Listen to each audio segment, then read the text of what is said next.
Like many other subjects which are under more or less constant analysis, there are numerous misunderstandings. European alchemy is not of great antiquity, and the rumors about its roots in the mysterious past are highly symbolized. Actually, we have almost nothing on the subject of alchemy in European literature prior to the beginning of the 15th century, A.D. And nearly all of the so-called earlier works are backdated. That is, they were prepared and printed after the year 1500, but with fictitious dates of an earlier period added to them. There is very little of alchemy in the incunabula printing of the first 50 years of printing, between 1445 and 1500. And we have very little evidence that the alchemical writings attributed to ancient authors are genuine. For example, there are books, presumably, alchemical writings of Aristotle, which are certainly comparatively modern fabrications. Also, a number of fictitious characters were invented during the 16th and 17th centuries as having lived at a much earlier date, but these inventions or unreal persons have no historical foundation. Actually, we find the phenomenon of the rise of alchemical symbolism and thought almost paralleling the rise of European astrological speculation and the rising of secret societies and of Rosicrucianism in Europe. Now, alchemy is not limited to European countries, that we know. Remnants of it and references to it are to be found in the writings of many ancient Asiatic peoples. But the rise of alchemy in China, like that in Europe, is comparatively late when compared to the fabulous and legendary accounts thereof.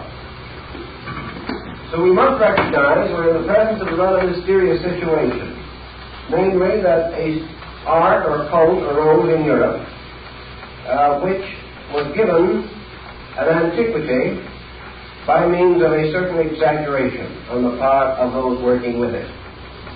And actually, alchemy, as we are going to consider it, developed within the period between about the year 1500 and the year 1700. During these 2 centuries, this symbolism developed and elaborated itself almost beyond human imagination. Most of the symbols employed by the alchemists were derived from earlier sources, but there was also a wonderful mixture of creative ingenuity evident in the designs and figures. Some are obviously derived from mythology, some from natural history as it was understood or misunderstood by the writers of that period. Certain parts of it belong to the symbolisms of ancient religious cults. A part was taken from the older symbolism of astrology. Still other elements are almost unique to alchemy and do not occur elsewhere. Thus, historically speaking, we are dealing with a body of lore that rose to prominence, flourished for 2 centuries, and then gradually declined with the rise of chemistry as we know it today.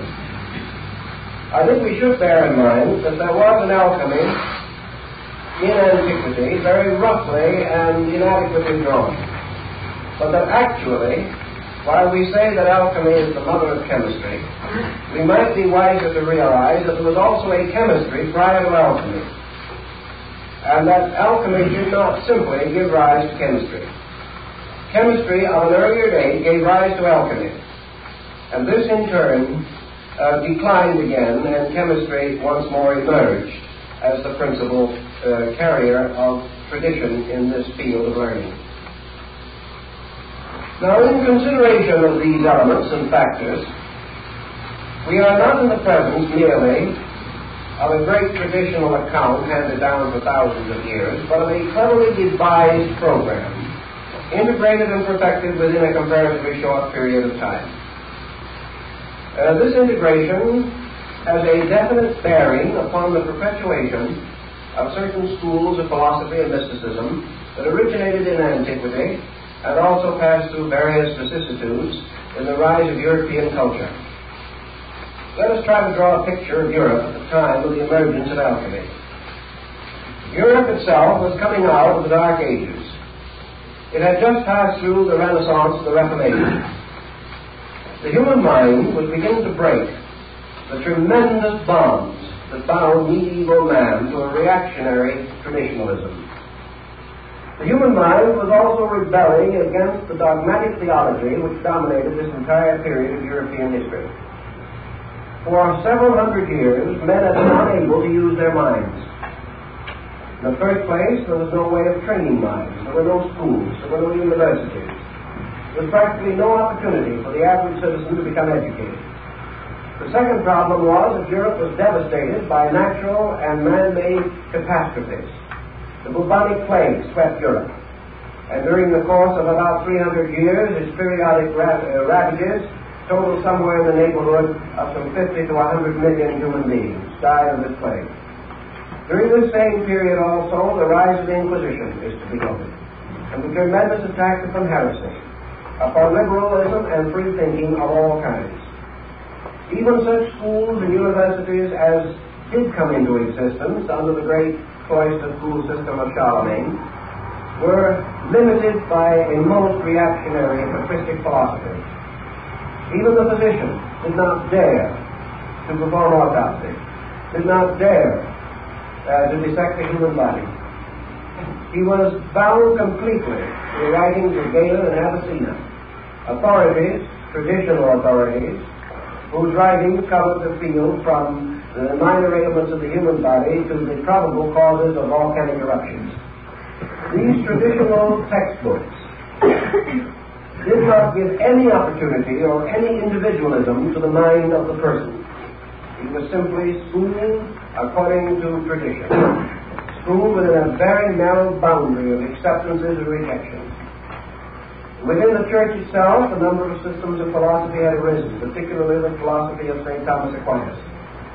This man had a magnificent mind, but bound as he was, again, by the limitations of his church and his time, he was unable to break through into the free atmosphere of liberal thinking. Rebels of that period, like Bruno, Savonarola, and even Paracelsus, paid with their lives, or with their worldly goods and honors, for their efforts to break through this traditional path. In this same period, demonism and demonology and necromancy flourished. The mysterious magic attributed to King Solomon was restored. The grimoires came into existence, and men went out to crossroads at night to invoke spirits. It was a time of rather dismal intellectual benightness. Yet this oppression forced upon man was not exactly in order with his growth and evolution. A more ancient man had achieved much more. The Greco-Roman civilization had given to the world a magnificent life. The philosophical attainments of Egypt and the Near East were spectacular. And these achievements and accomplishments did not simply die. They could not. The human being will not stop thinking and cannot stop thinking because someone tells him he must. Thus, there was beneath the surface of European thought and European life a tremendous surge of intellectualism, a surge which could not break through, but which did begin to emerge as soon as the Protestant Reformation began to lift the boundaries on human thinking. Now, against this pressure from within the individual himself, the pressure of his own inadequacy, there was the force of a limiting condition of environment. Internal pressure, plus this tremendous adamant boundary fixed upon his thinking and living, resulted in an explosion, resulted in a definite breaking through from the internal psychic life of the human being. Now, we cannot say, I don't agree with some psychologists who affirm that alchemy simply emerged from the individual, that it did remotely and originally do so, and that its forms undoubtedly were influenced by the pressures of the human psyche. We do not deny. But I cannot accept that it was merely a spontaneous outburst. It was too well organized, too well developed, too carefully thought through. It is far more reasonable and likely that it represented a new appearance of a tradition struggling to restore its own place as a leader in the intellectual life of the human being. Now we know, as I have told you in other lectures, that after the Crusades, the returning Crusaders and the Templars and many other groups brought back to Europe a great deal of wisdom from the Near East. Also, the rise of Moorish culture in Spain resulted in a liberation of the human mind and a return of lines and departments of knowledge hitherto long removed from European civilization and culture. We know that all through this transition period, secret societies originating in antiquity and perpetuated quietly but strenuously by certain individuals did move beneath the surface of European life and politics. These societies, striving for survival and also for their major purpose, which was the liberation of the human mind, continued to operate quietly but effectively, as we know from the stories of the troubadours, the guilds, and many other groups. Now, as far as it is possible to determine, alchemy was devised as a means of perpetuating a secret kind of knowledge under the symbolism of chemistry. Now, why was chemistry chosen? Let us reply by asking another question. Why did the Dionysians and later Masonic organizations use architecture for exactly the same purpose? In other words, we know that the Dionysians believed that the building of a temple was a symbolization of the building of society and of the human soul. But at a time when it seemed advisable to move in secrecy, the active properties of the esoteric law were concealed under appropriate figures and devices. And just as the building of Solomon's temple came to mean the building of human society, so the transmutation of metals came to mean the transmutation of the personal and collective life of humanity. The symbolism was adroit because the alchemist had hit upon a basic truth, namely that all departments of nature can be brought under one general pattern, and any science thoroughly understood is a key to nearly all other forms of learning. Thus, in alchemy, the entire weight of an important philosophical system was trusted to chemistry and chemical symbolism. We may say that this was suitable and proper for the reason that against this symbolism there was no well-integrated body of opposition. Had these philosophers revealed themselves as philosophers, they would have been persecuted. Had they advanced their ideas on a religious level, they would have been executed. Had they attempted to develop psychological training, they would probably have fallen victim to the Inquisition. But as chemists, they had several appeals. First of all, medicine and the chemical sciences were accepted by theology. They were accepted as necessary, and the Church had no direct opposition to the advancement of medical science. It did not encourage it particularly, but it accepted it. The second thing is that this symbolism strangely intrigued the covetousness of the human mind. During the rise of alchemical symbolism, many princes, powerful leaders of both church and state, hired and maintained alchemists and carried elaborate research programs because alchemy promised to transmute base metal into gold and to discover the universal medicine and the elixir of life. And there wasn't a rogue in Europe who didn't want to live longer. And there wasn't a king in Europe who did not want additional funds in the treasury. So the appeal to the cupidity and the selfishness of mankind helped to protect the alchemist from persecution. He had hit upon a wonderful formula. And even though he did suffer to some degree from the greed of princes, still for the most part he was catered to and pampered. And we remember the Street of the Gold Makers in Prague, in Czechoslovakia, where a whole colony of these alchemists worked together for a number of years under the princes of Bohemia and other royal patrons. Now, it must have been rather interesting to realize that these alchemists were supported, maintained, and nursed along by the very tyrants who alchemy expected to eliminate. But it was only timely to carry the step as we must by degrees. Now we have many hints, for example, that alchemy was a well-integrated kind of chemical guild, just as the tailors and the shoemakers and the various guilds were closely integrated bodies with their obligations, with their trade union patterns. So the chemists formed a guild, and the great guild of the chemists gradually turned into the guilds of alchemy. Now let us take another parallel to this, because I think it is helpful to us, and we want penetration as well as coverage. I have made considerable research on the activity of architectural guilds in Europe during the period of the great cathedral builders, and we've come across a number of very interesting facts. When a great community or a powerful prelate of the church was resolved to build a cathedral,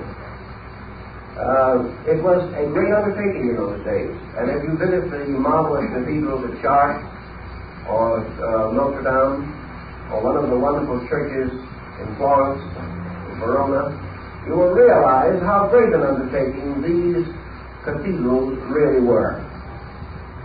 The local villages, of course, could do very little, because at that time the village around the cathedral was just a little mass of huts, practically, around this magnificent building. Even today, the cathedral towns of Europe can be seen for miles, but only the cathedral, standing what appears to be alone, but actually surrounded by the low buildings of the citizens.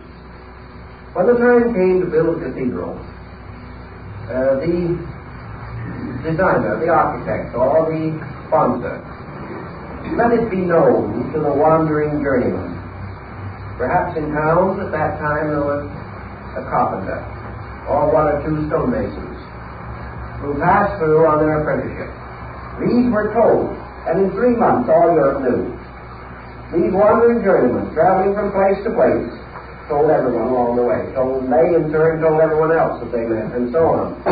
So in 3 or 4 months, the whole of Europe knew that this great building was contemplated.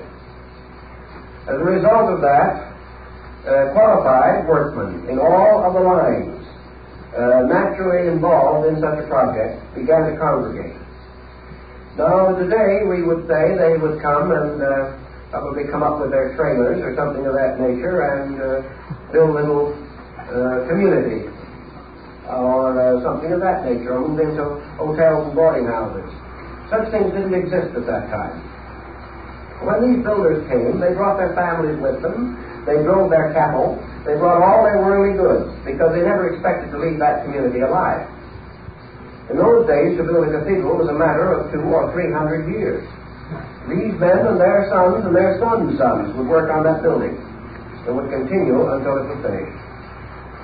Under such conditions, these builders, some coming from countries that did not even speak the language of the land in which they were to work, did not mingle with the citizens, did not move into the community or the town.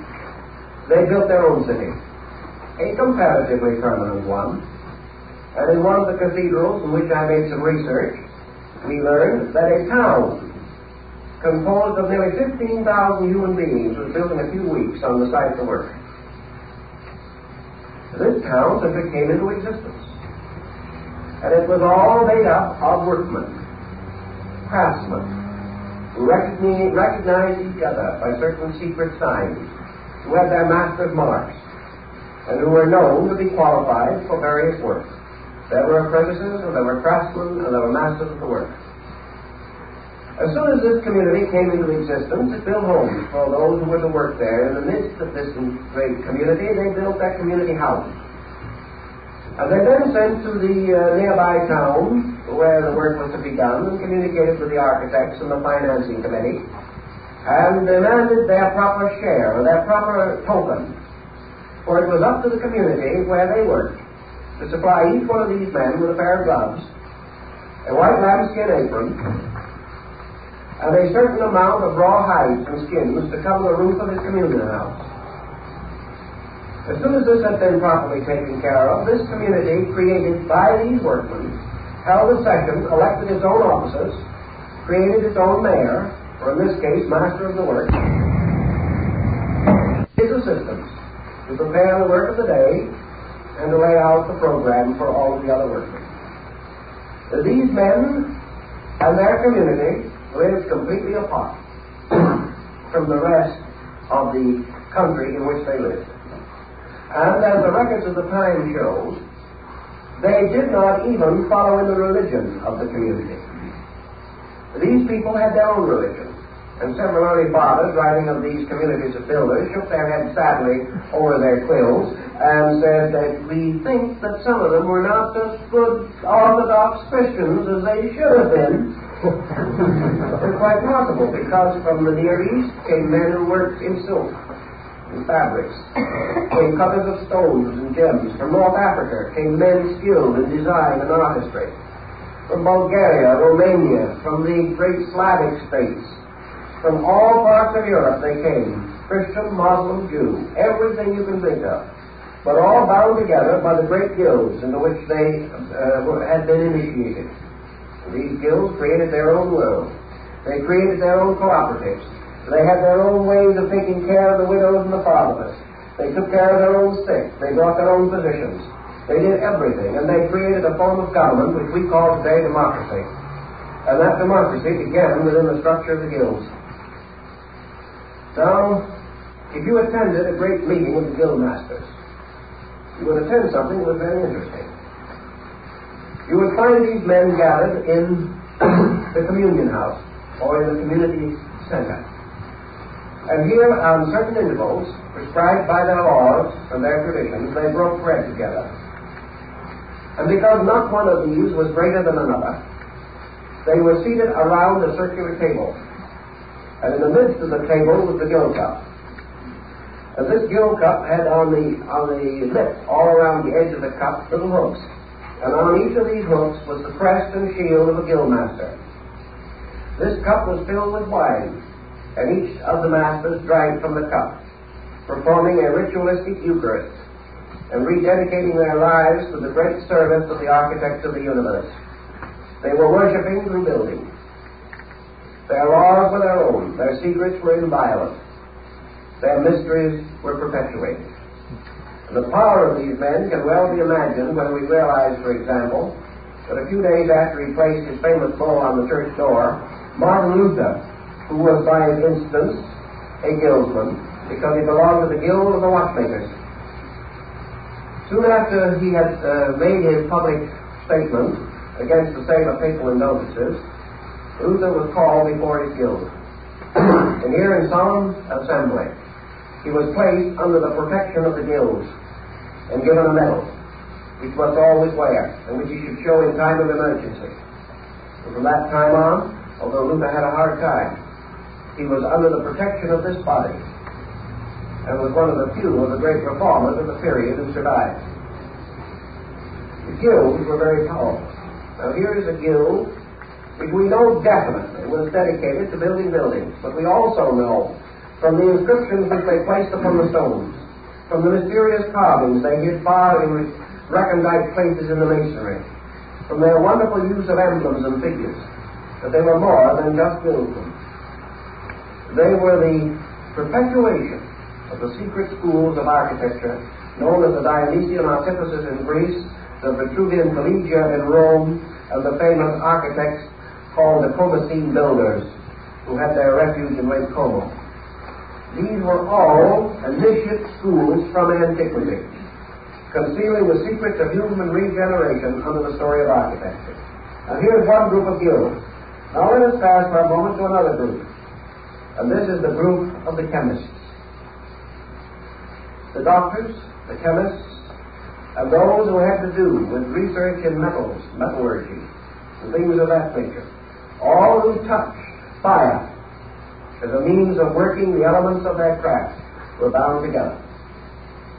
And this mysterious body of chemists, although it did not build cities at the foot of cathedrals and do things of that nature, was an integrated body. And it was also in close relation to the crafts of the builders. After a great deal of research, I was finally able to recover ancient drawings of the original doors of the Cathedral of Notre Dame in Paris. The reason this was important was that the original doors, which were removed at the time of the French Revolution, that these doors, which were cast in bronze, and are supposed to have been the work of the devil, all such interesting things were at that time. On these doors was the complete formula of alchemical transmutation. The doors were a mass of hermetic symbols. Now, these doors could not have been placed there by the chemists, unless these chemists had also been in very intimate association with the cathedral builders. It was part of the same type of guild. Another guild that is of very great interest to us is the Bookmakers Guild, the printers. And if you study the columns and trade emblems and symbols of the great presses like Gutenberg and Fuss and Caxton, you will find that each one of these presses had its master's mark, and that these book builders and makers were also bound together in a fraternity, which is the reason why it was possible through the medieval and early modern period for ciphers and secret devices of all kinds to be introduced into books. This could not have taken place had it not been for the guilds, this tremendous body of men who were bound together by a common purpose. And that common purpose was the restoration of the golden age in the world. Now, when we go directly and strictly into the alchemical symbolism, we come upon a number of intimations. And in order to trace these intimations, we have to go step by step through an inconceivable labyrinth of clues and hints and implications. We know, for example, that the term adept, as we know it in the West, is first applied to the alchemical masters. As the various building crafts elected a grand master, the alchemists elected or appointed or accepted into their bodies certain masters of their arts, whom they call adepts. In alchemy, this term has a very special and definite meaning. It should not be confused with the Eastern or Oriental concept of adept, or even the Rosicrucian or mystical concept. The adept was the master alchemist, or one fully possessed of the mysteries of the art. Now, in the builder's craft, you have the masters, the fellow crafts, and the apprentices. In the alchemical guild, you have the adept, the illuminate, and the initiate. Those were the 3 degrees. And these represented those who had attained to 1 or 2 or even the 3rd step of knowledge concerning the mysteries of chemistry. The adepts gathering together in the performance of their equivalent to the master builder's Eucharist, gathering around the great guild cup, which in this case was the wonderful alembic of alchemy, also appointed their ruler, who was called the Adept King. And there's one of the very rare tracts which is almost unobtainable, states that in alchemy there was the King Emperor, the supreme ruler of the entire school scattered throughout the world, that under him were the princes of the blood, the highest adept masters. Below them were the dukes, the earls, the barons, the knights, and the squires of this hierarchy.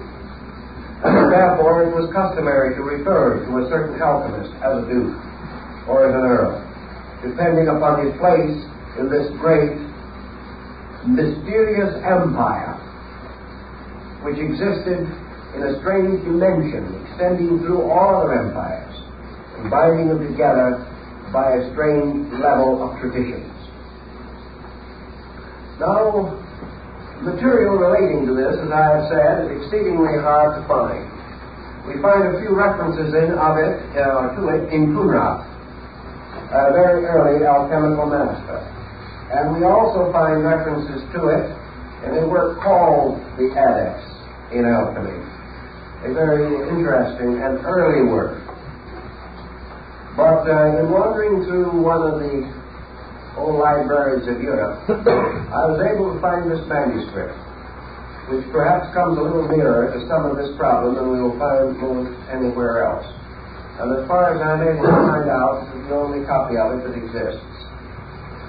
And this is called The True Adepts, Illuminates, and Initiates of the Hermetic Arts. This is in the form of a kind of biographical glossary. It is almost in the form of a certain biographical who's who in alchemy. And from the first page of this, we learn the definitions as they were used within the body of the alchemical school.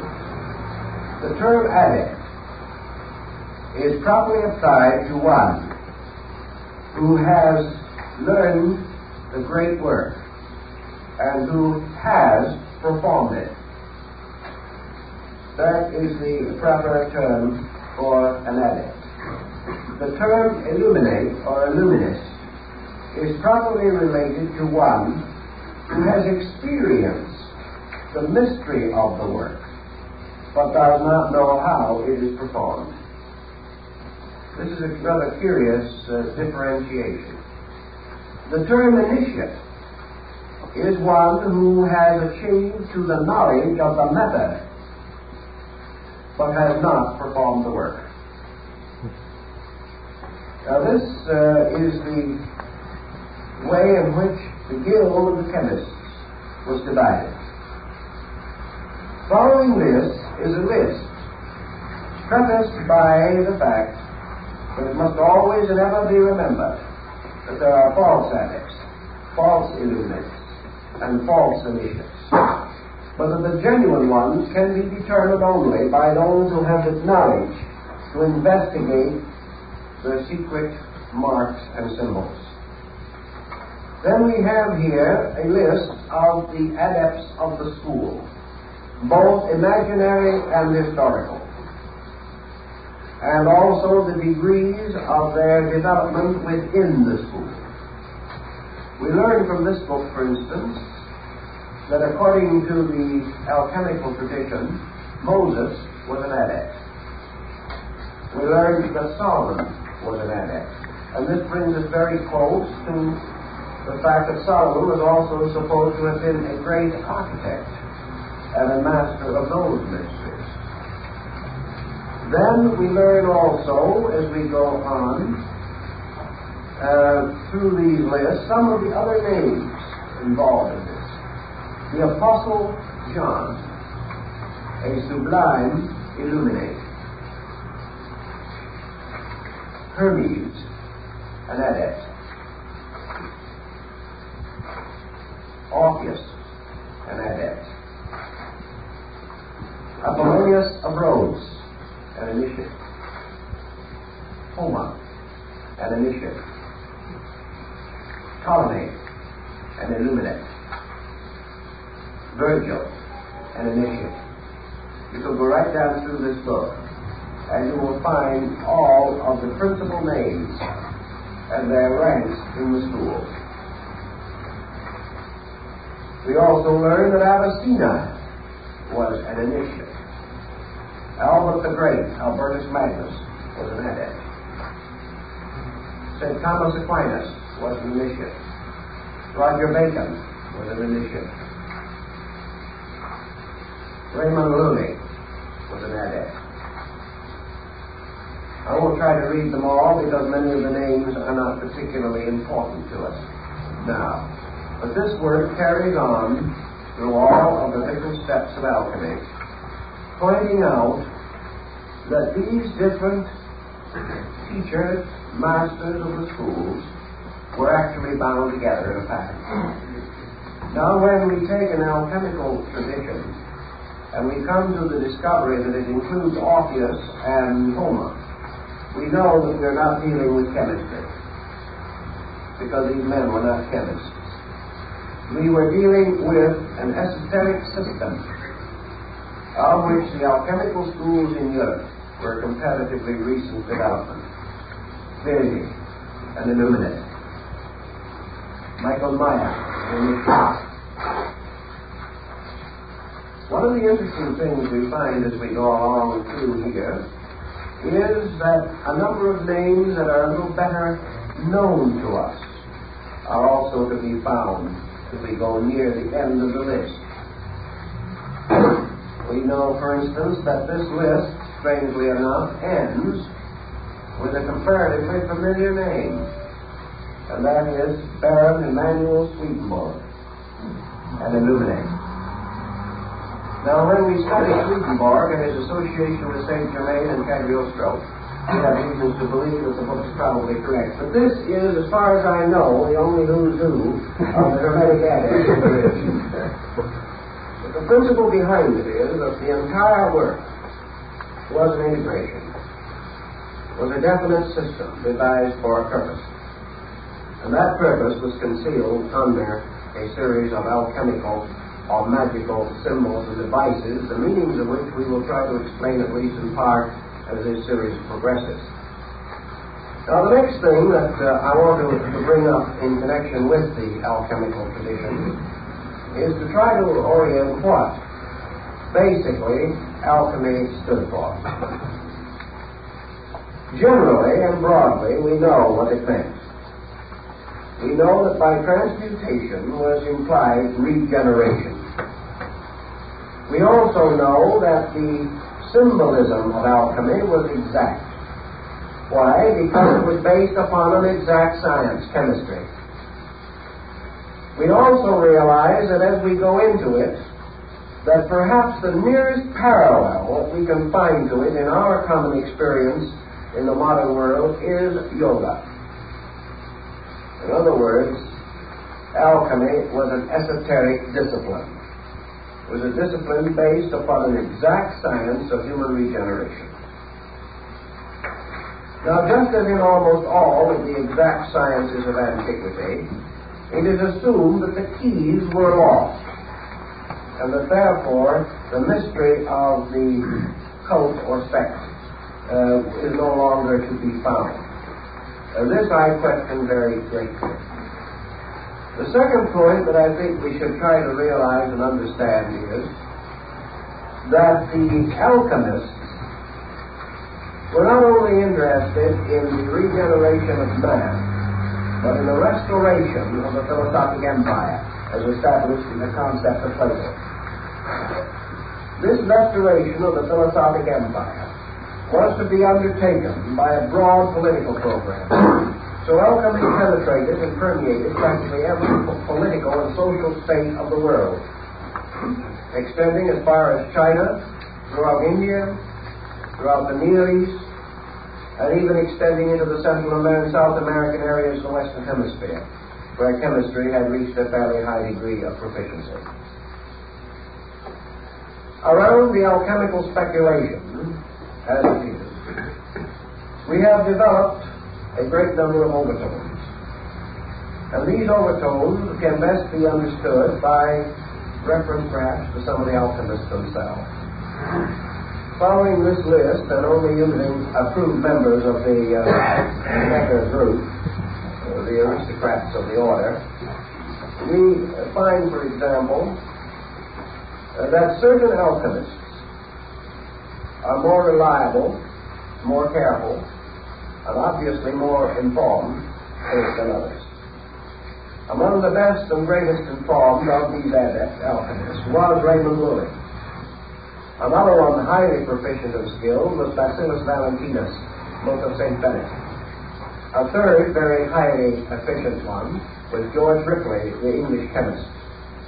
And then fourth, equally at least recognized and remembered for his important contributions to the subject, was Michael Sendivogius. These were among the great names in alchemy.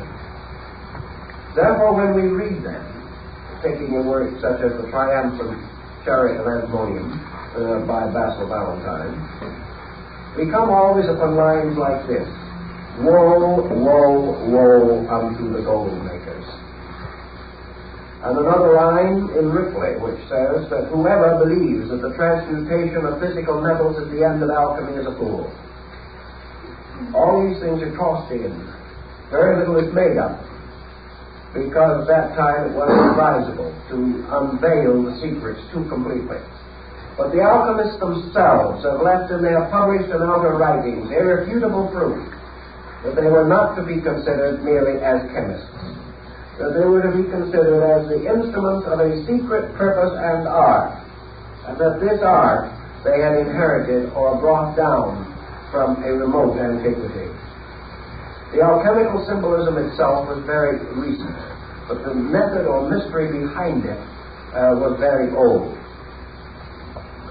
The second and another important point is that the alchemical tradition moving into Europe Christianized itself intensely. But this Christianization was no part of its original symbolism. Gradually, therefore, we find the introduction of Christian figures and symbols into the alchemic arts.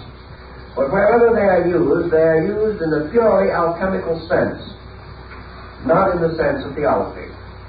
Just as the mystical symbols of astrology and magic used by Bede were not to be used in the magical and astrological sense, but in a purely mystical sense, a matter which has been of considerable concern to students of the subject. One of the names associated with early alchemy was Paracelsus von Hohenheim. This great Swiss physician tells us that he was initiated into the mysteries of the spiritual art of chemistry by masters of this art in Constantinople, and that it was among the Muslims that he gained his first great knowledge of the secrets of transcendent chemistry. In all probability, he studied with the dervishes and other Eastern groups who had under another symbolism, the symbolism in some cases of music or song or poetry, had come to the same as did the famous troubadours and the Pliard of Ronsard in France. All of these groups were bound together. Dante's Inferno was not intended to be a literal description of the netherworld. Milton's Paradise Lost was not intended merely to be a story based upon a great religious fantasy. These things were tied together. They were part of a pattern. And if you had the key, you could unlock the pattern. If you did not have the key, it remained hopelessly a mystery to you. But to possess the key was to have a knowledge of the transcendental arts and all that they imply in the system of alchemical speculation.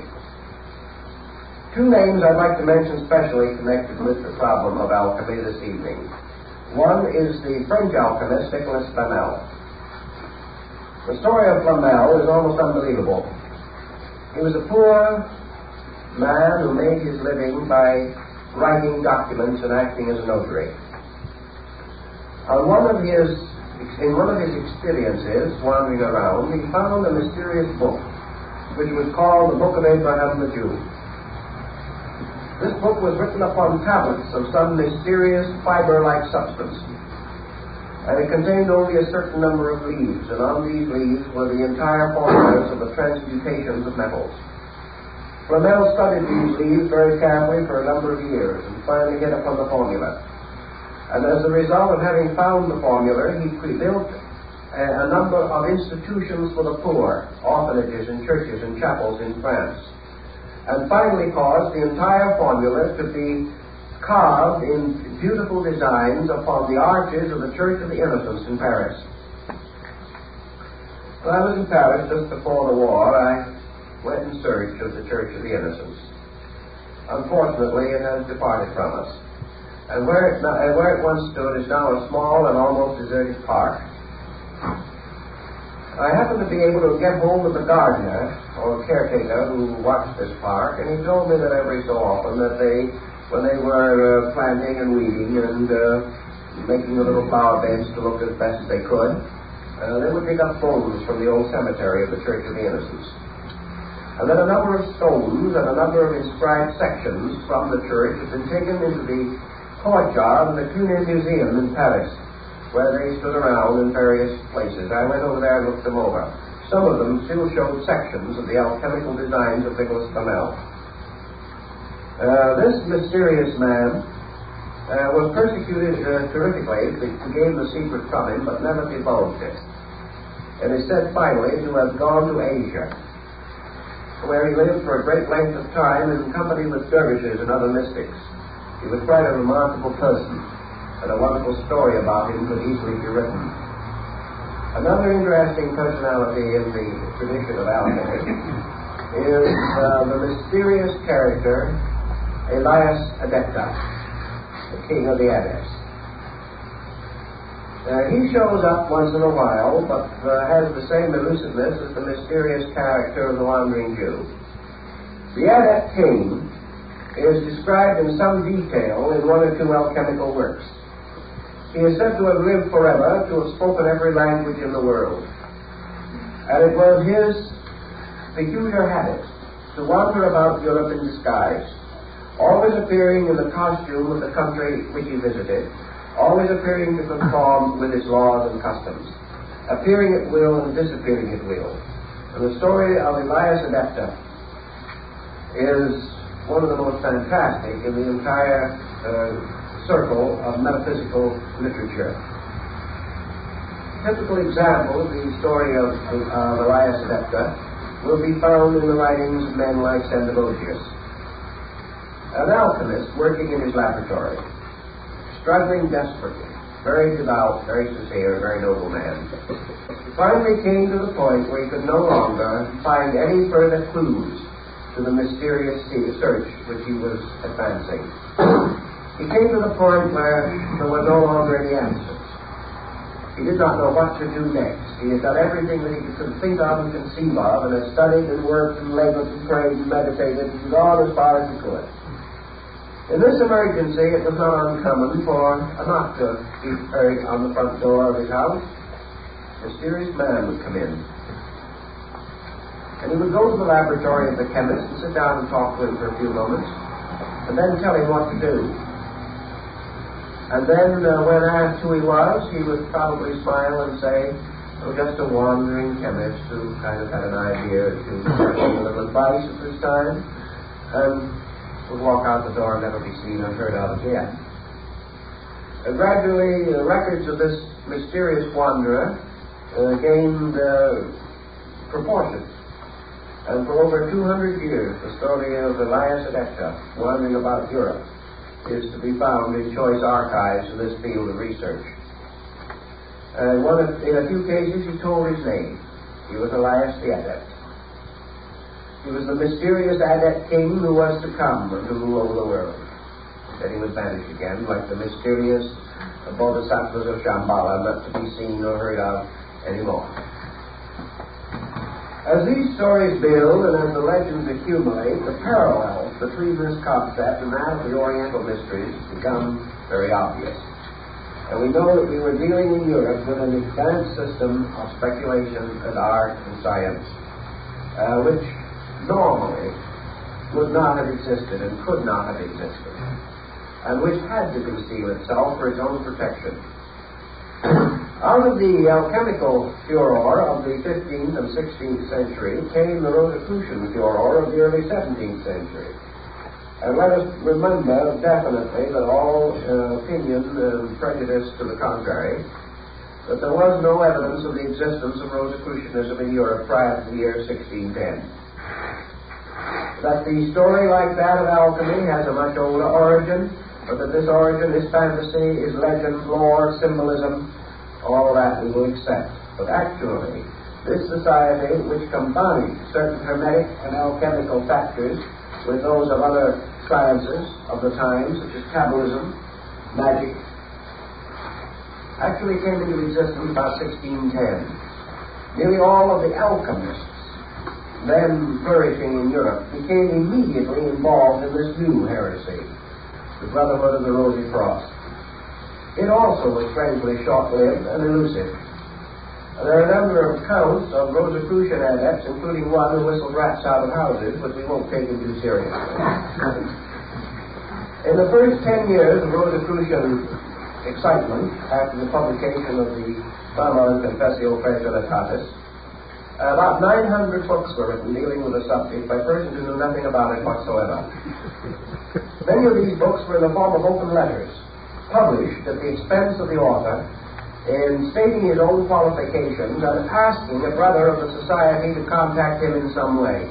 because he had no way of contacting the society itself. Naturally, most of these letters and open epistles were ignored.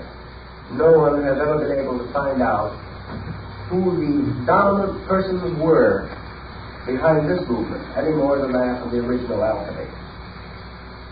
But that they all sprang from a common root, that they all had certain works in common, we cannot doubt. That they fulfilled a very useful function in the unfoldment of the European mind is also quite definite and evident.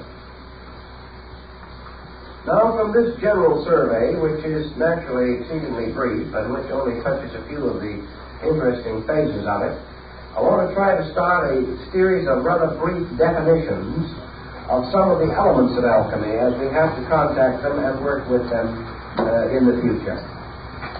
First of all, alchemy, as we say, has three steps or degrees of adepts. One being the adept himself, one the illuminate, and one the initiate. It likewise had three great works or achievements with which it was concerned primarily under the title or general collective term, the magnum opus, or the great work.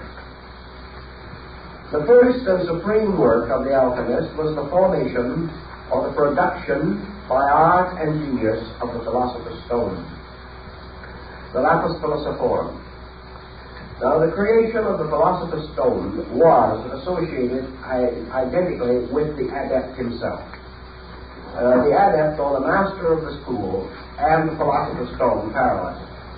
In other words, the adept and the stone had something in common, almost something in identity. The second work of the great school of alchemy was the transmutation of base metals. This, the formation of physical chemistry for the production of synthetic minerals and metals, was associated with the third step in the cycle, namely the initiate. In other words, the initiate was the transmuter of metals. The illuminist, who was between these two, was identified with the search for the universal medicine. So we have the three steps in relationship to the three grades.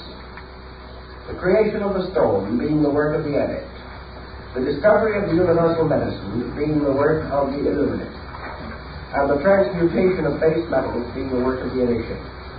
These three then represented the keys to the works of the grades, or differentiated the labors of the three classes or orders of alchemists.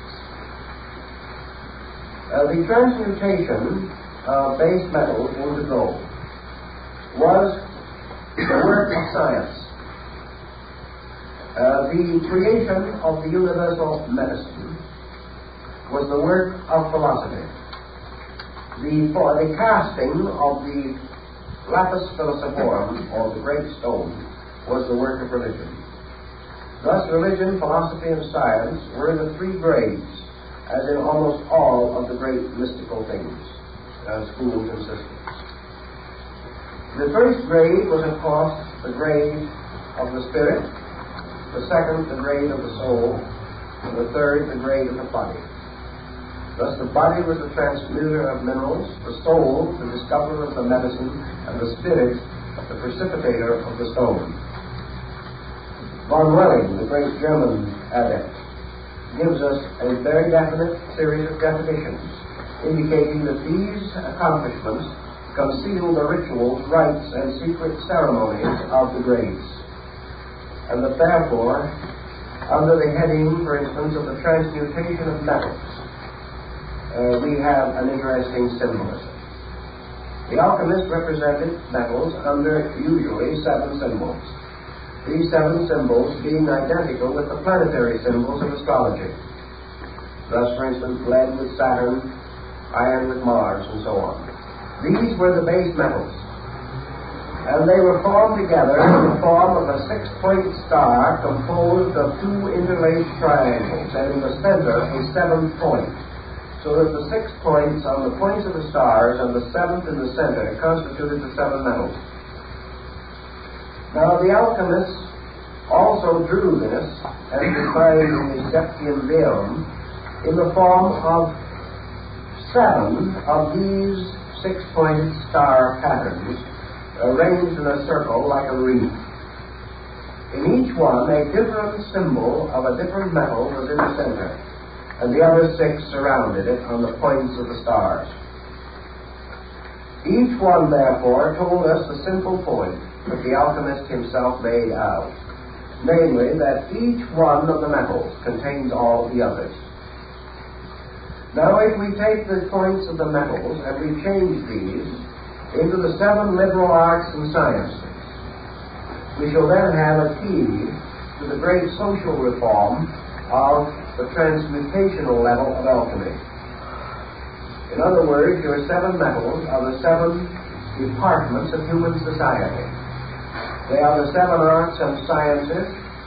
They represent the 7 races, the 7 continents, all of the great systems of septiums by which the world's life and progress are measured. Each of these contains within itself the seeds of all others. And the alchemist says that the seed of universality is within every particular of nature. Every atom contains all the rest. Every center contains an infinite circumference locked within its own essential nature. Also, the alchemist pointed out that every base metal contained within itself pure gold. Now, the amount of pure gold contained within any atom or any minute particle of matter might be so slight as to be practically beyond discovery. But alchemy said, you do not create gold, you make it grow. The seed of the divine metal is within all base metals. And that the transmutation of a base substance is not actually a change into something that did not previously exist, but the release of that which is forever present in all compounds and in all elements. So that alchemy is the nourishing and the feeding of the seed of gold in everything.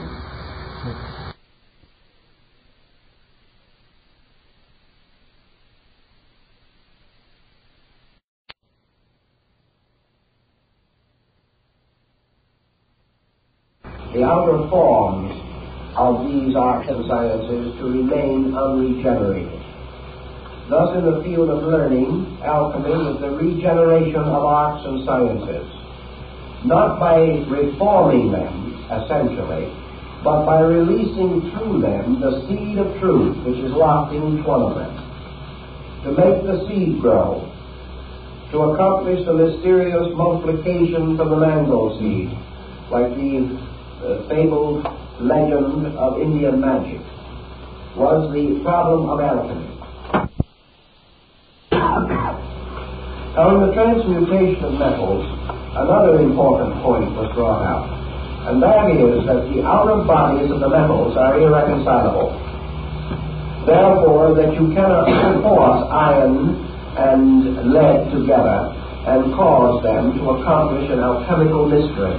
You can fuse them to produce an alloy of some kind, but you cannot force them together to release their own spiritual power. Therefore, before metals or elements can be given a new birth in the spirit, they must die. And the death of elements, the destruction of minerals, the complete elimination of the formal nature of the forms of things is part of the alchemical procedure. Therefore, alchemy was a death and a resurrection, and comes very, very close to philosophical symbolism as we come to this level. All of the outer bodies and structures of metals must die before the spirits of these metals can unite to form the mysterious transmuting agent which is called the red lion.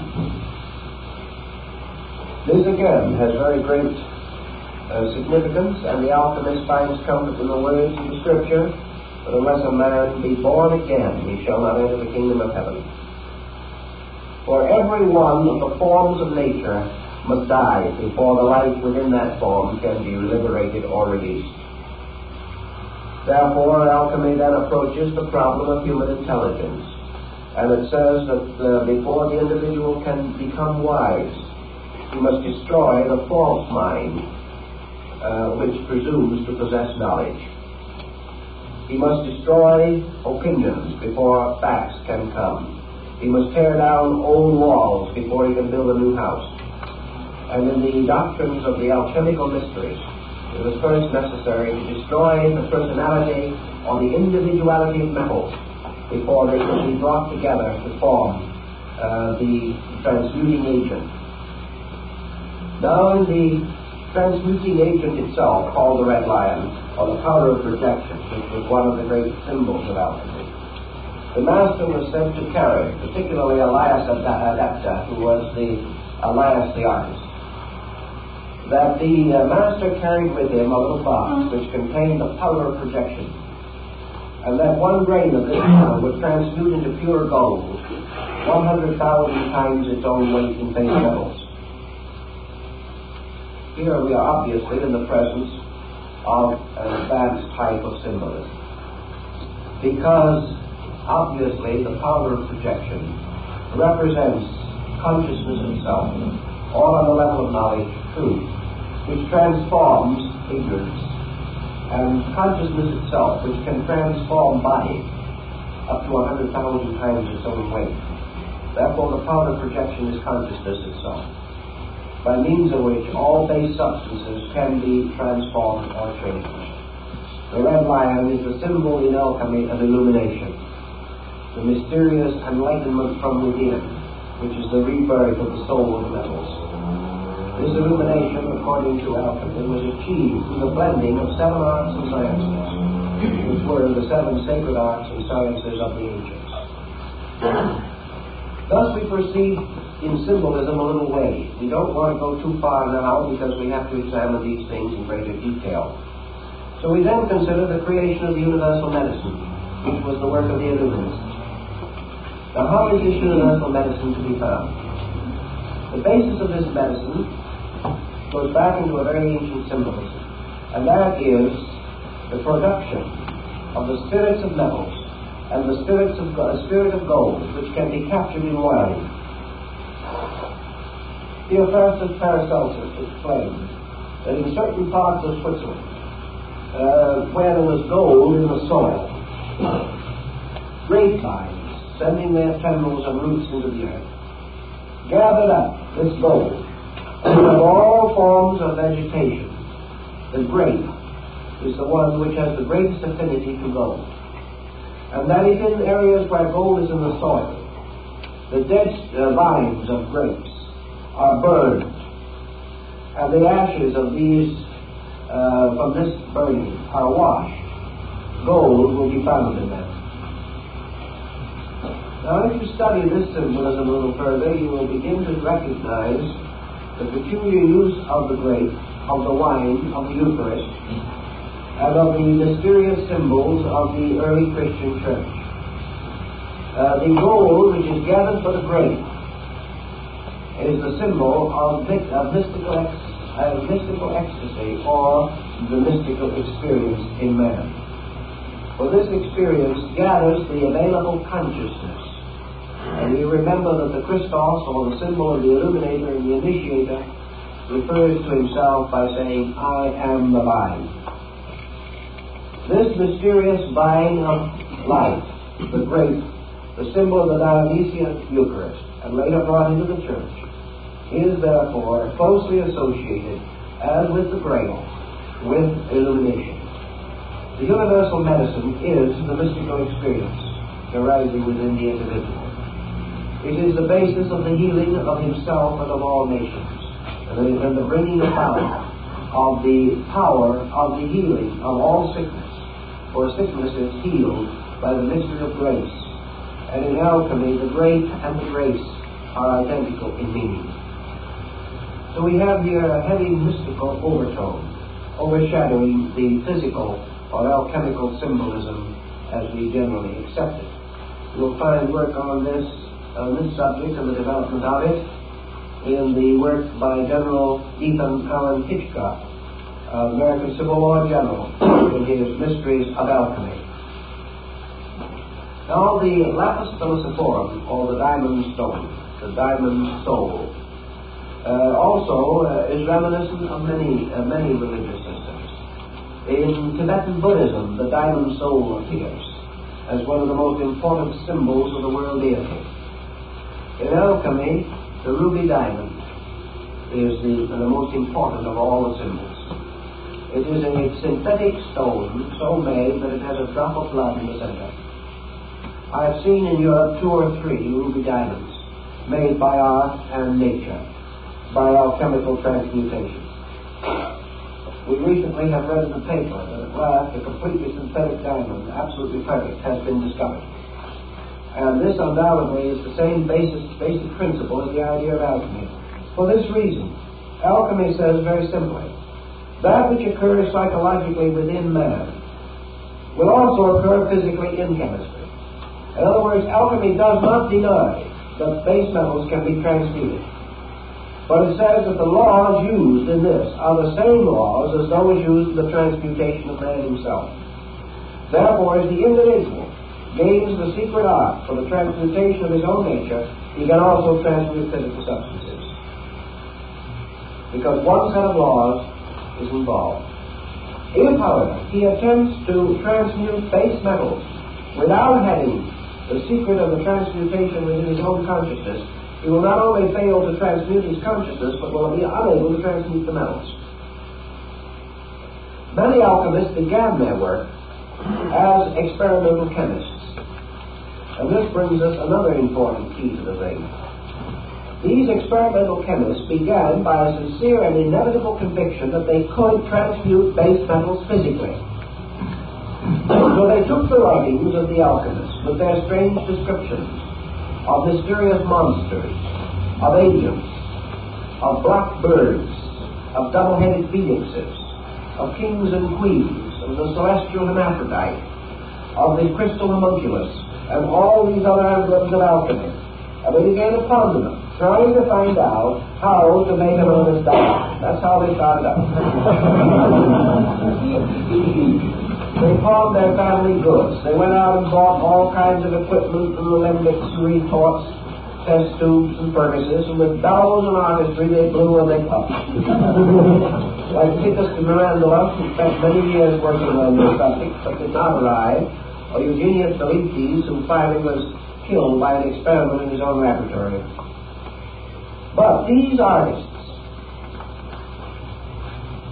struggling to understand the symbols, fighting day by day with the processes in their retorts, gathering their dew of the plates of glass on the various figurations of the constellations, seeking for the gold-bearing grapevine, working with the formulas, studying the designs and symbols. These very physical chemists, as Michael Sendevogius tells us, who was one of them, started with this simple intent to transmute base metals and become rich. But they hadn't gone very far when something began to happen to them. They began to find within themselves a realization that they were too limited in their own perspective.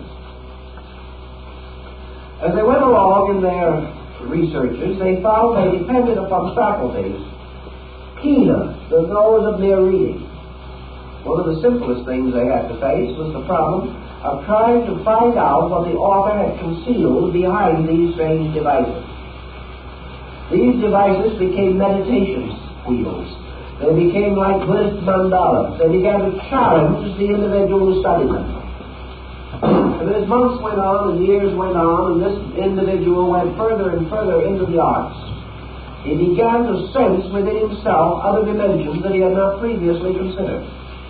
And after he had been working more than 10 years in his laboratory, Sendevogius suddenly came to the realization that alchemy was not a physical science but a spiritual one. He discovered it himself. It grew on him, so to say. He learned step by step through the unfoldment of his own faculties. He found then that this mysterious twisting road that led through the symbols with a constant coaxing of something out of himself. He finally grew to be so intuitive that he could read between the lines. And as he began to read between the lines, he began to see the larger dimensions of the art. Until at last, he cried out in dismay and distress to think that he had wasted so much time on the outer shadow of something that was so much more important than he had originally believed. Gradually, he found that the study of these symbols released something out of his own nature. And he began to sense the real mysteries of alchemy. So we have another definition that has to sink in somewhere along the line. I might as well slip it in right now. Namely, that the initiate is the intellect, that the illuminate is the intuition, and that the adeptus is the consciousness, and that they're all inside of himself and all his world. But the alchemical adept is the mysterious power of consciousness operating through will and yoga. And that every human being is his own adept. And that Elias Artista, the master of the adept, who appears and disappears without leaving trace, coming when he is most needed, disappearing no one knows where, represents these flashes of consciousness by which the individual suddenly and briefly senses his own internal. But there is something within himself that does not respond to his demands, but somehow responds to his needs. Elias the artist is his own consciousness. The great fire of alchemy is his own will, by means of which these mysteries are wrought. The illuminant is his own psychic nature, particularly his intuitional and inspirational part. And the initiate is his mind, which can always know the secret but can never experience it. So the adept himself, in all his parts, is the alchemist, growing step by step through the experiences of his own art. As we recognize these principles gradually coming more and more clearly to us, we also can go on further now. In the alchemical transmutation, we have a bottle. It's a very interesting bottle. It's a kind of a bulgy bottle with a long, sometimes a rather long neck. And within this bottle are a number of strange devices, one of the more common and frequent of which is a peacock with an extended tail in many iridescent colors. And the initiate seeking the stone is told to watch for the appearance of the peacock's tail in the bottle.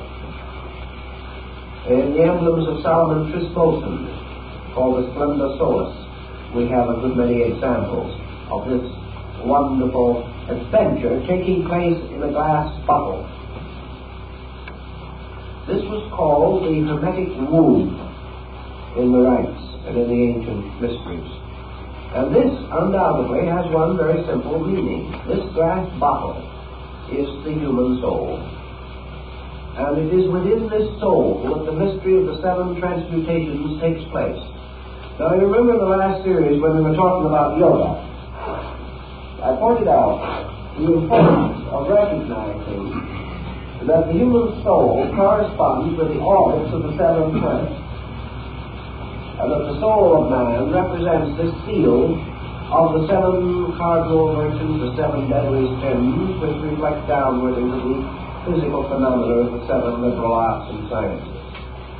Therefore, the second part of the work of the illuminant, takes place within the soul, and the bottle it must contain the universal medicine. Now, this universal medicine is achieved through the mystery of the seven parts of the human soul, a doctrine which originated probably in Egypt, where there is specific reference to the seven souls of man and how they in turn influence the destiny of his life. Now, when we get up into the higher level of the adeptus, we also begin to see this cut diamond with its various facets and symbols. And the further we go into that diamond and the study of it, the closer we get to the great geometric solids of Plato's Pythagoras. The diamond is a symbol of a symmetrical geometric solid, the sign of the perfect form in nature. The diamond soul is itself, of course, a symbol of the universe. It is a symbol of consciousness. It is a symbol of spirit. It is a symbol of the perfect power which is released or made possible or available to man through regeneration. Now, all these different elements become more than mere hints. We must accept them as hints. We must work with them as best we can until we gain more and more knowledge of them. Now, also in alchemy, you have another mysterious symbolism which is called the ladder of the sages, or Homer's golden chain, which binds the ship of life to the pinnacle of Olympus. Homer's golden chain is a sequence of 7 interlocking elemental symbols, by means of which spirit and body are united. The soul is therefore the symbol of union, and there comes out of this another great and important emblem, and that is the rise of the term Hermetic. Hermetic is associated with the later Egyptian divinity Hermes, who belongs to the period of the Gnostic revivals in North Africa. Is a very mysterious being around whom the great vision of the Pyramandries of Hermes has been compiled.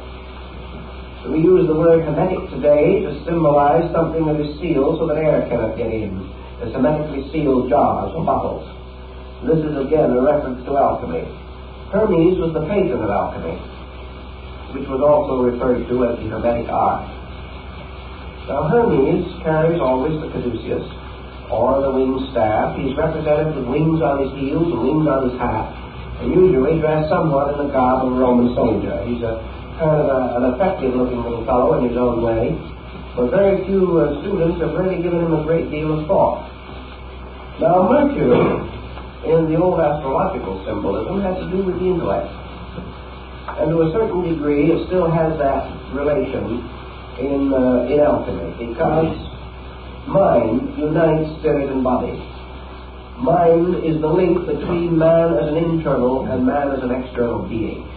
So the mind, man expresses into himself from environment, and through the mind, man expresses the inner nature of his own consciousness. Thus mind is a common ground within himself. But the alchemists use mind much more in the sense that we use the psyche of the soul. For to them it included both male and female attributes, and represented a psychic field or pattern. And Mercury was therefore the common solvent, or quicksilver, by which all metals could be united or brought into synthesis. Mercury was the absorbing power, so that actually, according to their doctrine, the Philosopher's Stone was composed of the union of salt, mercury, and sulfur. Sulfur representing consciousness or spirit, salt representing earth or body, and mercury representing mind or the solvent.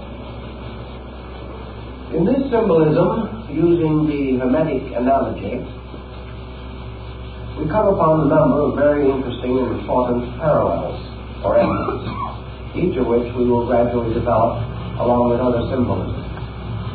Mercury now emerges as something that unites or forms a common ground, absorbing into itself things otherwise irreconcilable.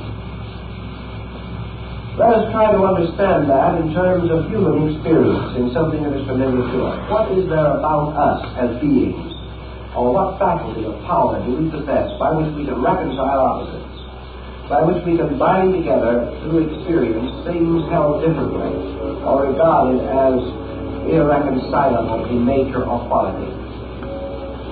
What is this most mysterious and absorbing agent?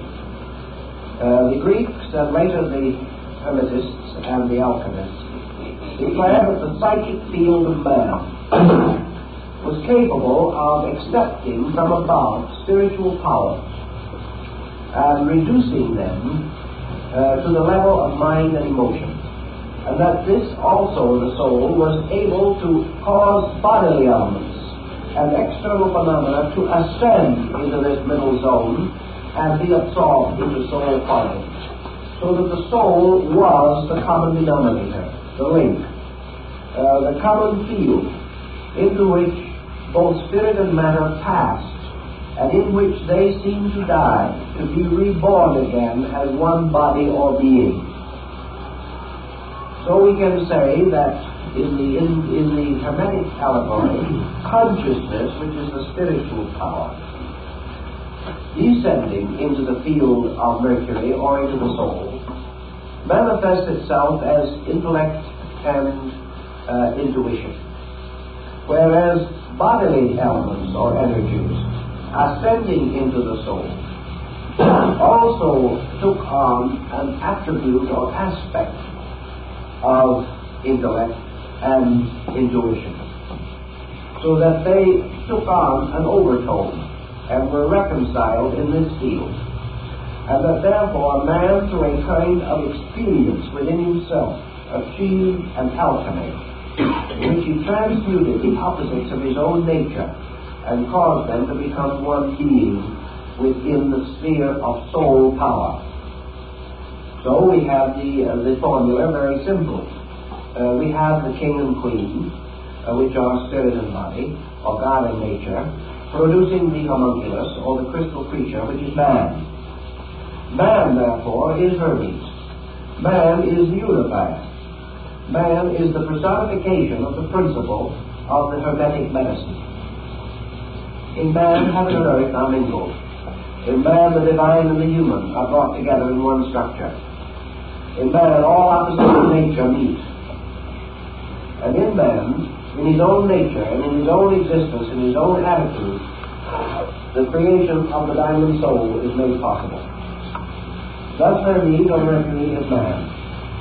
Man composed of certain powers and faculties, particularly the 7 powers of the soul. These 7 powers of the soul being the basis of the harmony or synthesis by which the divine and the human, or the divine and the mortal, are brought together. Thus man becomes the potential alchemist. So we have in the old symbolism heaven, earth, and the alchemist.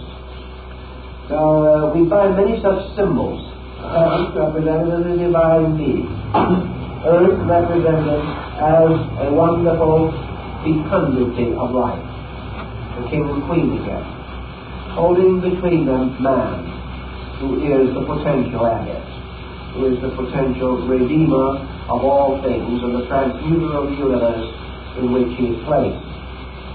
Now this heaven earth man being begins to bring another point into consideration which we have in alchemy. So we have a trinity of terms which are only found in certain of the old alchemical ABC books, as they are called, the abecedarian writings of early alchemy. And here we have God, nature, and art. Now alchemy was called art. And it was called art in a definition which says, an art perfects nature. Alchemy says there are no miracles to be performed by art. Art merely anticipates nature and achieves its greatest work by becoming a handmaid of nature. Bacon, the English philosopher, refers to art as the power to perfect nature through intelligent cooperation. So art becomes the symbol of alchemy. In nature, all things are growing.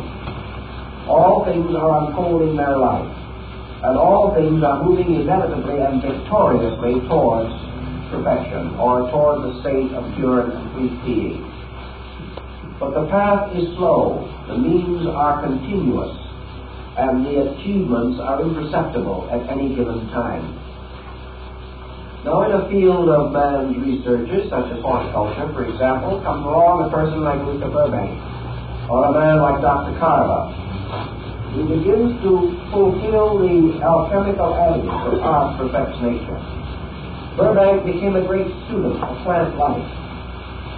And he finally learned how to use the laws governing plant life to hasten the growth of plants. He didn't break any laws. He didn't perform any miracles. He simply used knowledge and helped the plant to help itself. This is art, which is man's voluntary cooperation with the plan of life. The plan will be perfected without him, but it will take millions of years. Man will perfect himself over a great period of experience by trial and error.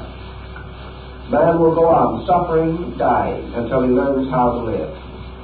This is the long road.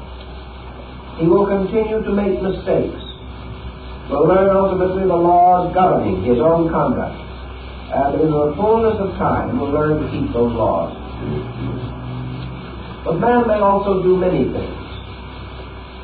He may learn how to work with laws. He may learn that through his own voluntary cooperation he can make things grow more rapidly. Through will, wisdom, and discipline he can make himself grow more rapidly. Not by performing a miracle, but by cooperating with nature. So we find alchemy defined as the servant of nature. Not a magician waving a wand, but a gardener working with a spade in the garden. And in the opening sections of Michael Myers, one of his books, we have alchemy as the gardener working with a spade, very carefully cultivating around the rose bush. There's no description given, but there's none necessary. This is art the gardener, making possible the more immediate and perfect growth of the flower. The rose, of course, is always Eros love and acrostic for the human soul. So soul gardening is an art. And the alchemist is the gardener in this great and mysterious garden of the metals. So we find around the gardener growing on various trees symbols of all the metals. He is a gardener working in the field of the metals. He is making them to grow. The artist also is the gardener working in the garden of his own soul, making it to grow, releasing the seven powers and faculties which are exoterically represented by the seven senses of man, unfolding all the potentials there, keeping faith with the law, making the law to reveal itself through working with it, through following its own rules and causing the law to fulfill itself more immediately through obedience. Another symbolism appropriate to the idea is the gardener weeding his garden. He has valuable plants there which he wishes to protect. Therefore he takes away the weeds. He fertilizes the ground. He cultivates it and makes it possible for his precious plants to grow better. Now also we find the garden sometimes symbolized as a little fenced-in enclosure, in which, as like as not, you will find two animals, a lion and a unicorn. Now we all remember the good old earthly rhyme, the lion and the unicorn fighting for the crown. You'll find that the lion and the unicorn, for instance, are the supporters of the crest of Great Britain, British Empire. The unicorn is a very wonderful creature, with one horn in its forehead, made like a horse. The unicorn is a very, very sensitive and delicate animal, and always likes to be around kindly people. The unicorn will very patiently and lovingly follow the mysterious virgin of the world, Sophia, who is the only one that can put a bridle on it. This is a very interesting bit of symbolism also, because what is one horn but one pointed? And what is one pointed except will or consciousness itself? Therefore, the unicorn represents the power of will, the conscious will of the individual. The lion, of course, the red lion, we know to be the symbol of the mystery or of the great powder of transmutation or corruption. We know that the lion in this case represents wisdom.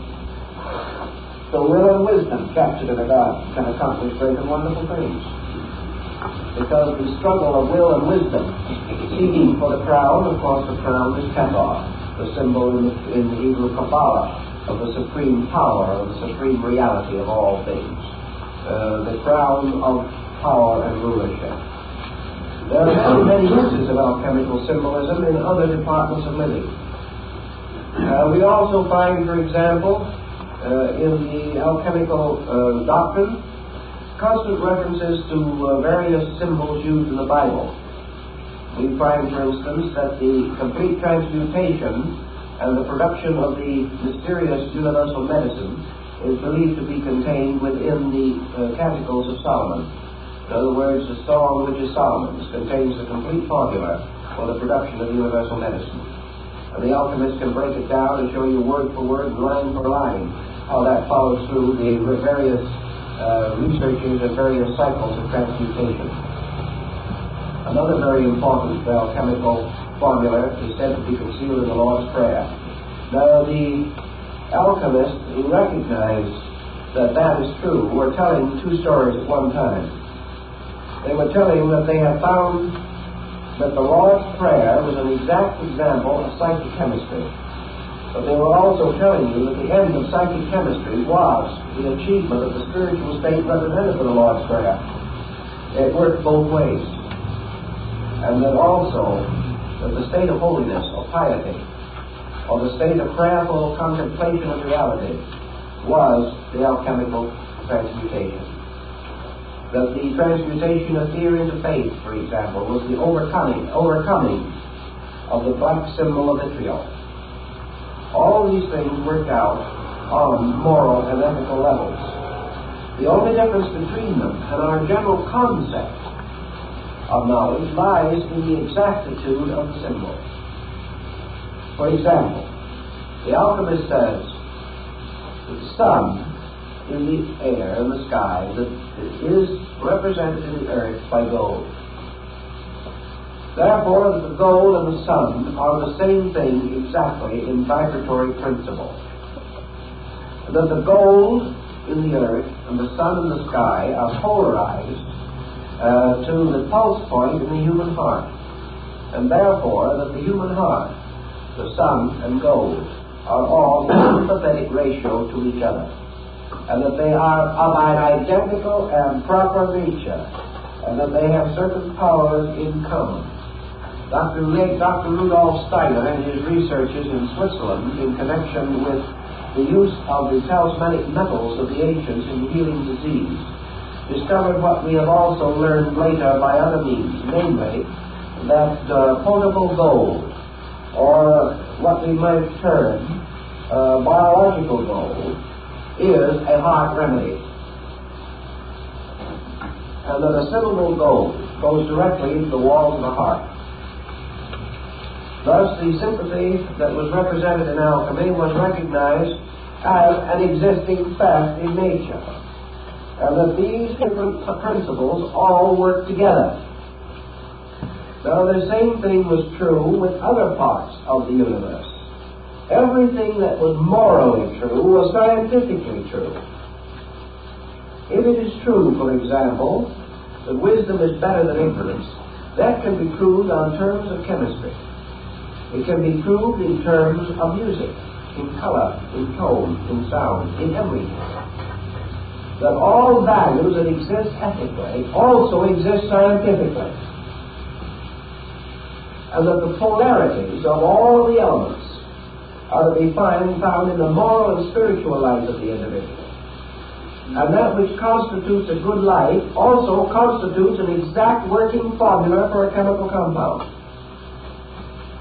That just as surely as man is able to integrate certain patterns in his own living, the laws governing these patterns are exactly the same as those used in architecture.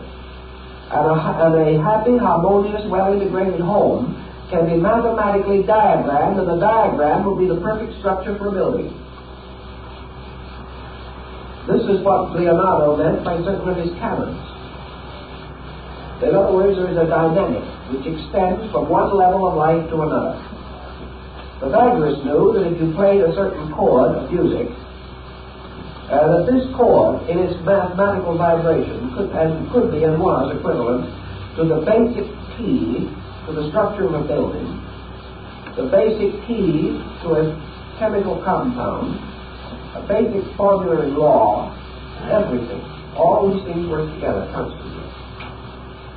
Therefore, if you have a perfect method of purifying a metal, you have a perfect method of purifying a government, a perfect method of purifying the human body and the human soul and the human mind.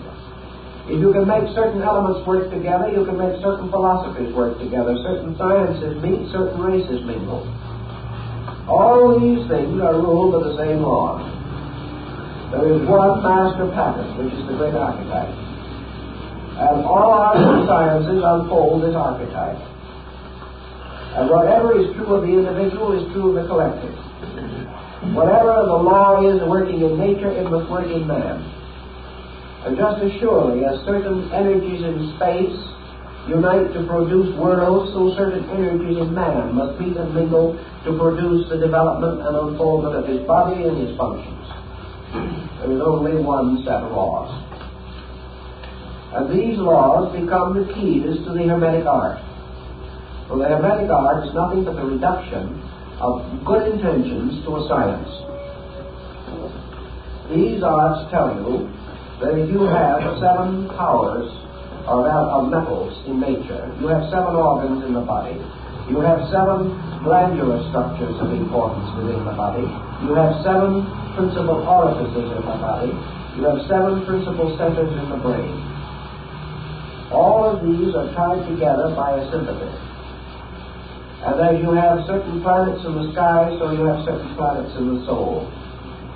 And as these planets, by their forms, release certain psychic energies and intensities through man, these 7 energies have in their turn created the arts and sciences, which are nothing but rationalizations by man along the lines of his own energy.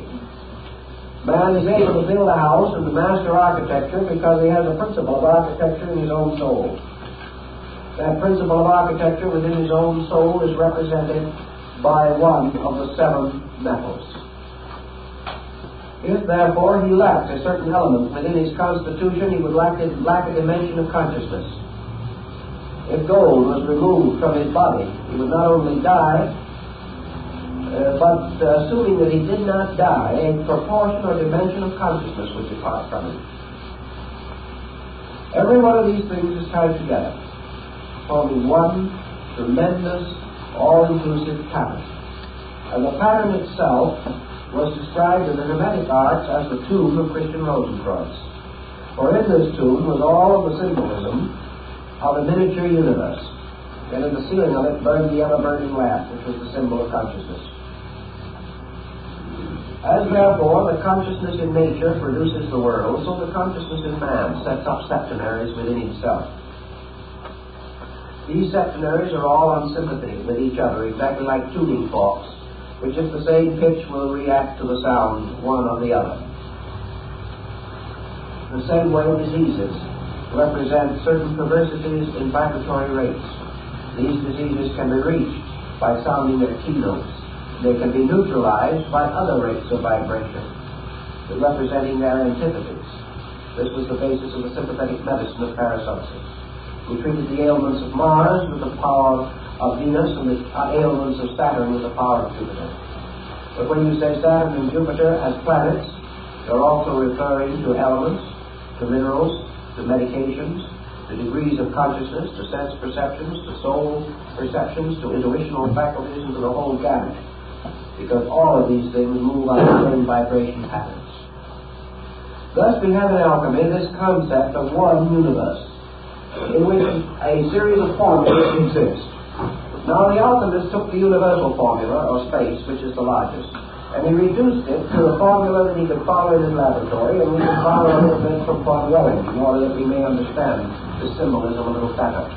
In his great work on salt, sulfur, and mercury, Von Welling says that he took a tiny grain of the universal medicine and placed it on the surface of water in a small retort, which he diametrically sealed. He then placed this retort on a sand furnace. And a sand furnace is one in which the temperature is maintained at about the heat of the human body, which is very important. It never got too warm. The heat was applied only through sand. There was a thick layer of sand between the heat and the retort resting in the sand. And Von Welling says that after a certain time, when the heat within the bottle reached that temperature of incubation, or the temperature, as he says, that is achieved by the hen sitting on an egg, when that peculiar natural heat level was reached, this grain of the elixir, or the mysterious powder, began to move. And he said as he watched it, it began to spin And as it spun, it threw parts of itself off. And these parts that flew off began to move around it. And in a half an hour, he saw unfold within the retort a complete solar system. Why? Because every unit must follow the law of the entire. Now, if he had used a different level of analogy, he could have taken that same grain, placed it within another type of bottle, with another group of elements to work with, and under the same heat and the length of time, this grain of the eternal elixir would have begun to move in a different direction, would gradually have taken the whirling proportions of the human embryo and would have ultimately developed into a human body called the homunculus. He would have done exactly the same thing. And he would have had the tiny human being in the body. Now we also have, in the Paracelsian theory, the possibility of reviving all kinds of forms from their own ashes. This we have under various symbolism. A plant burned to ashes within a sealed bottle, and then under a certain type of pressure and under certain use of alchemical formulas, heated to a certain degree. The plant, or a shadow of it, will grow again in the bottle, in ashes. Years ago, I had an interesting experience with which we will try to explain this. A man came to me who had spent many years up in the northern part of Canada, along the Klondike. He was an old gold miner. And he said, there's something that I've never been able to understand. Namely, that gold grows. He said, we could work out a vein, leave it for 10 years, and come back to it, and there was more gold there. He said, we were convinced that this gold accumulated in some way, drawn by whatever amount of gold was still left in the vein, the little parts that we didn't get. The seeds were still there, and this gold grew. And he said, as a proof of that, he said, I took a piece of ore with a small amount of gold still in it, and I placed that gold in an hermetically sealed jar, small jar. It was just a little bottle about this size, about 2 inches in diameter. He said, I have now unsealed this, and I want to show it to you. He said, when I placed it in there, many years ago, there was just a grain of gold in it. But now, many years later, that little grain of gold has become a perfect little tree. It has grown from its own seed, the growth of metals. And he said, I will tell you something else, and he showed it to me.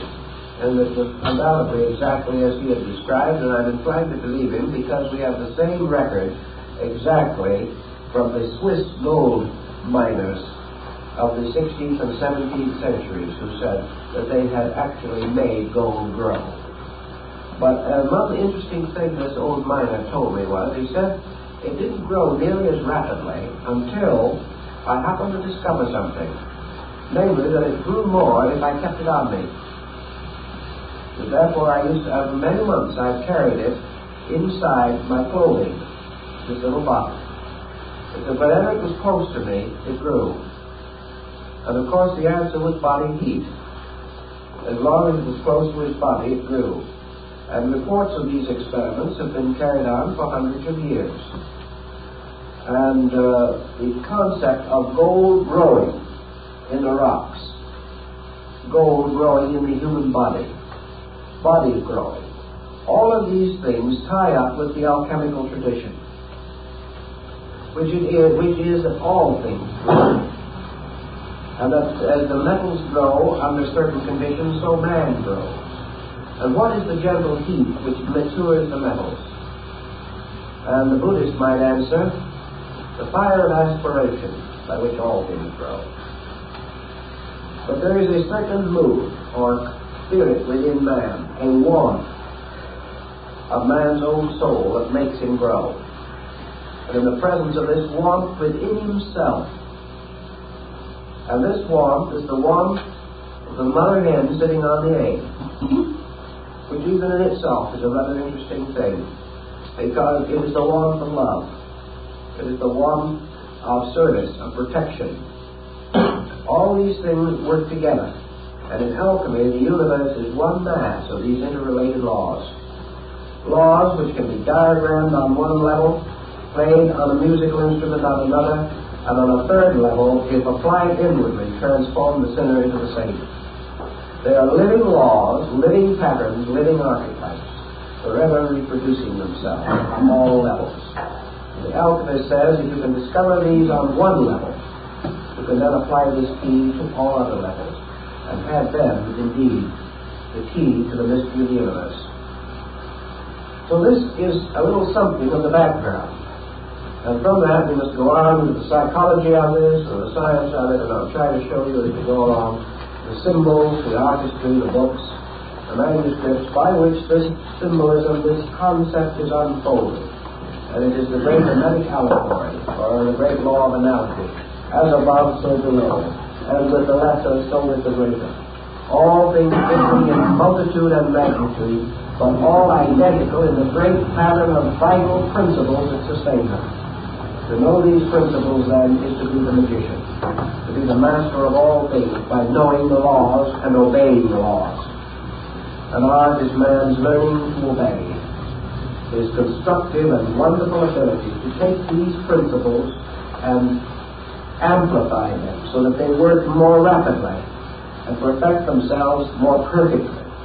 Man working with law, therefore, is the master alchemist. And if he works with the law works for him, as he sees things grow and multiply in days, months, or years, which might otherwise require ages, unless they receive the cultivation of the hermetic gardener.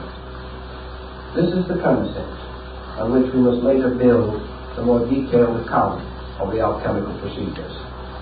Now our time is up for tonight, and I'd like to make one